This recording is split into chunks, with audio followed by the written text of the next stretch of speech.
दोस्तों, आज की सबसे पहली और बड़ी खबर।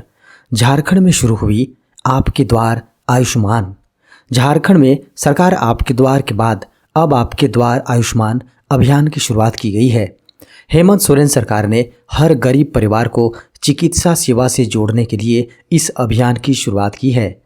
इस अभियान के तहत सहिया घर घर जा रही हैं और गरीबी रेखा से नीचे जीवन बसर करने वाले बीपीएल परिवारों को आयुष्मान कार्ड बनवाने में मदद कर रही हैं।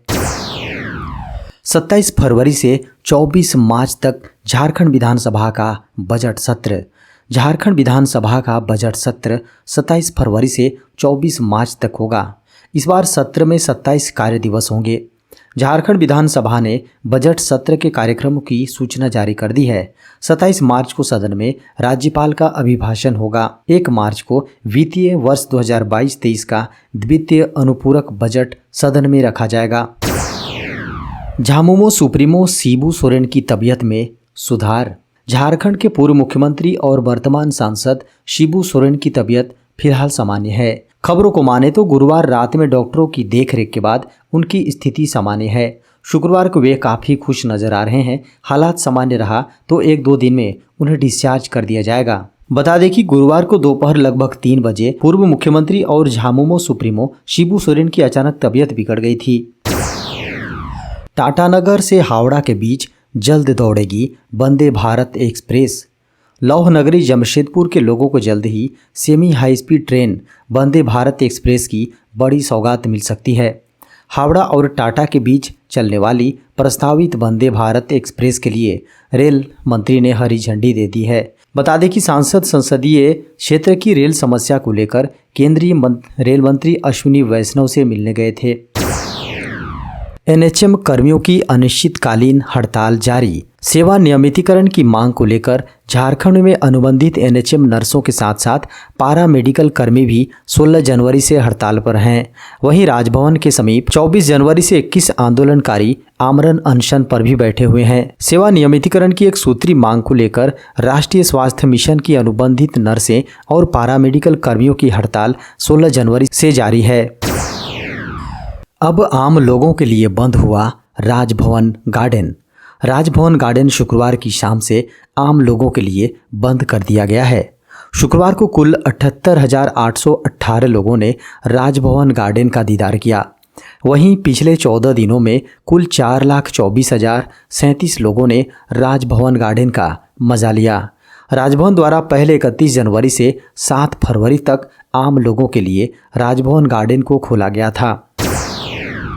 पीएम मोदी ने 2 वंदे भारत एक्सप्रेस ट्रेन का किया उद्घाटन।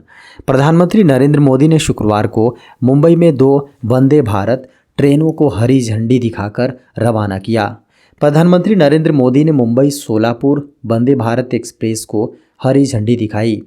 इसके अलावा प्रधानमंत्री मोदी ने मुंबई में छत्रपति शिवाजी महाराज टर्मिनस से मुंबई साईनगर शिरडी वंदे भारत ट्रेन को हरी झंडी दिखाकर देश को समर्पित किया। झारखंड के साहिबगंज से दिल दहला देने वाली घटना है। किसान को जलाया जिंदा।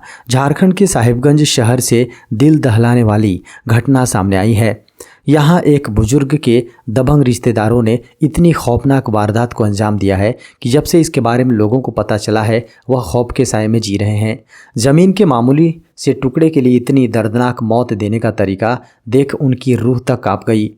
पूरे घटना में मृतक किसान के बेटे ने पुलिस में गांव के कुछ दबंगों पर केस दर्ज कराया है। यूपीएससी सिविल सेवा में पर्सनैलिटी टेस्ट 2022 का शेड्यूल जारी।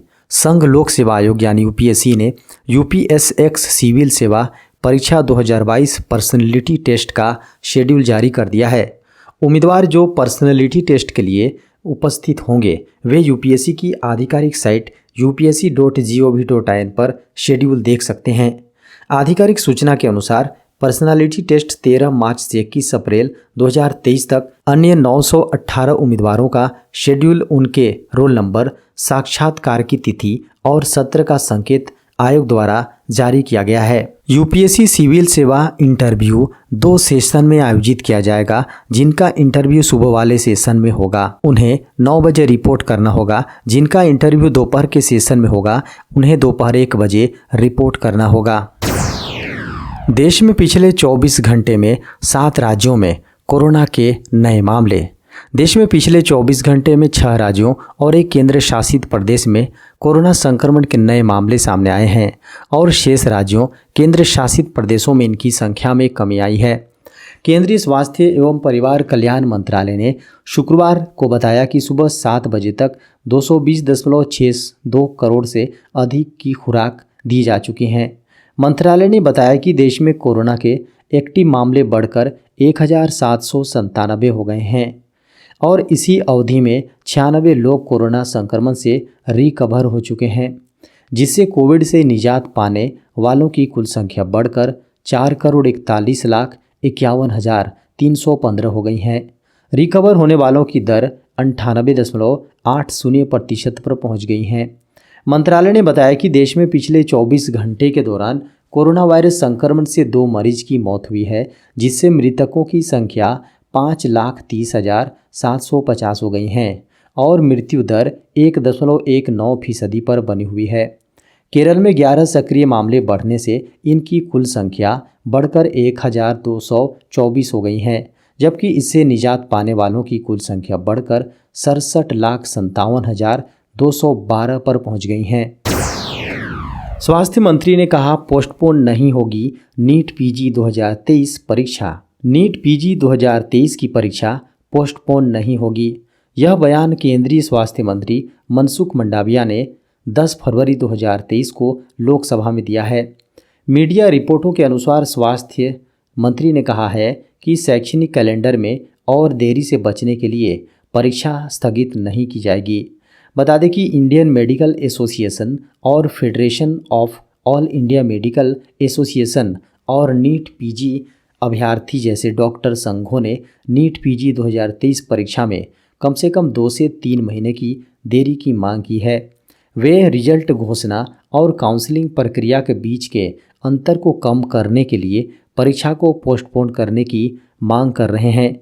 स्वास्थ्य और परिवार कल्याण मंत्रालय ने पहले ही इंटर्नशिप की समय सीमा 30 जून से बढ़ाकर 11 अगस्त 2023 कर दी थी।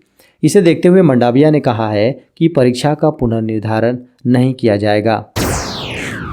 भारत में बीबीसी पर प्रतिबंध की मांग खारिज। सुप्रीम कोर्ट ने भारत में ब्रिटिश ब्रॉडकास्टिंग कॉरपोरेशन यानी बीबीसी की पूर्ण प्रतिबंध लगाने की मांग वाली याचिका शुक्रवार को यह कहते हुए खारिज कर दी कि यह पूरी तरह गलत है। जस्टिस संजीव खन्ना और एम सुरेश सुंदरेश की पीठ ने हिंदू सेना के अध्यक्ष विष्णु गुप्ता और एक किसान वीरेंद्र कुमार सिंह की याचिका पर सुनवाई करते हुए यह आदेश पारित किया। पीठ ने कहा, रिट याचिका पूरी तरह से गलत है और इसमें कोई दम नहीं है, इसलिए इसे खारिज किया जाता है। सुप्रीम कोर्ट ने हिंडनबर्ग रिपोर्ट से संबंधित याचिकाओं पर सेबी से 13 फरवरी तक जवाब मांगा। यह आरोप लगाते हुए बीबीसी भारत और भारत सरकार के खिलाफ पक्षपाती रहा है। याचिका में आरोप लगाया गया है कि प्रधानमंत्री नरेंद्र मोदी पर इसकी डॉक्यूमेंट्री भारत और उसके प्रधानमंत्री के वैश्विक उदय के खिलाफ गहरी साजिश का परिणाम है। एयर शो में दिखेगा मेक इन इंडिया का कमाल। HAL पेश करेगा हेलीकॉप्टर और सुपरसोनिक ट्रेनर जेट। बेंगलुरु में आयोजित होने वाले एयर शो में मेक इन इंडिया की ताकत देखने को मिलेगी। दरअसल इस एयर शो में हिंदुस्तान एरोनॉटिक्स लिमिटेड और हेलीकॉप्टर ट्रेनर जेट का भी प्रदर्शन करेगी। खबरों को माने तो एयर शो के दौरान हिंदुस्तान एरोनॉटिक्स लिमिटेड 15 हेलीकॉप्टर की फॉर्मेशन फ्लाइट और अगली पीढ़ी के scale model supersonic trainer jet का प्रदर्शन करेगी। इनके अलावा कंपनी LCA के 2 सीटों वाले वेरिएंट हॉक आई और HTT 40 एयरक्राफ्ट की भी प्रदर्शन करेगी। बेंगलुरु एयर शो में रूस भी अपने 200 से अधिक आधुनिक हथियारों का प्रदर्शन करेगा, जिसमें 5वीं पीढ़ी के fighter jet Sukhoi, light technical fighter aircraft और आधुनिक ड्रोन्स शामिल हैं। रूस की सरकारी रक्षा कंपनी रोसोबोर्न एक्सपोर्ट ने यह जानकारी दी है। सुप्रीम कोर्ट के 2 नए जजों के नाम को मिली मंजूरी। केंद्र सरकार ने सुप्रीम कोर्ट में 2 नए जजों की नियुक्ति को मंजूरी दे दी है। इन न्यायाधीशों राजेश बिंदल और अरविंद कुमार दोनों की सिफारिश कॉलेजियम ने की थी, जिसे राष्ट्रपति द्रौपदी मुर्मू ने मंजूरी दे दी थी। इसका मतलब यह है कि सुप्रीम कोर्ट में अब जजों का पूरा कोरम है, जो महत्वपूर्ण है क्योंकि कोर्ट में कुल 34 पद हैं। पिछले सप्ताह सुप्रीम कोर्ट में 5 नए न्यायाधीशों को नामित किया गया था। इसके अलावा सर्वोच्च न्यायालय में कुल 32 न्यायाधीश हैं, जो एक कोरम के लिए पर्याप्त हैं। सुप्रीम कोर्ट में अब कोई रिक्तियां नहीं है। देश में इलेक्ट्रिक व्हीकल इंडस्ट्रीज पकड़ी गिरफ्तार, भारत में यहां मिला लिथियम का लाखों टन भंडार। देश में पहली बार जम्मू कश्मीर में 59 लाख टन लिथियम का भंडार पाया गया है। लिथियम एक अलौह धातु है और इलेक्ट्रिक व्हीकल बैटरी में प्रमुख घटकों में से एक है। खनन सचिव विवेक भारद्वाज के अनुसार पहली बार भारत में लिथियम के भंडार की खोज की गई है। दरअसल लिथियम बैटरी में यूज किए जाने वाले अहम घटकों में से एक है। वर्तमान में भारत लिथियम, निकल और कोबाल्ट जैसे कई खनिजों के लिए आयात के लिए दूसरे देशों पर पूरी तरह से आश्रित हैं। जम्मू कश्मीर में लिथियम के इतने बड़े भंडार के मिलने से काफ़ी हद तक लिथियम के लिए भारत को दूसरे देशों पर आश्रित नहीं होना पड़ेगा। कहा जा रहा है कि लिथियम के भंडार के मिलने के बाद इलेक्ट्रिक व्हीकल की रफ्तार बढ़ सकती है।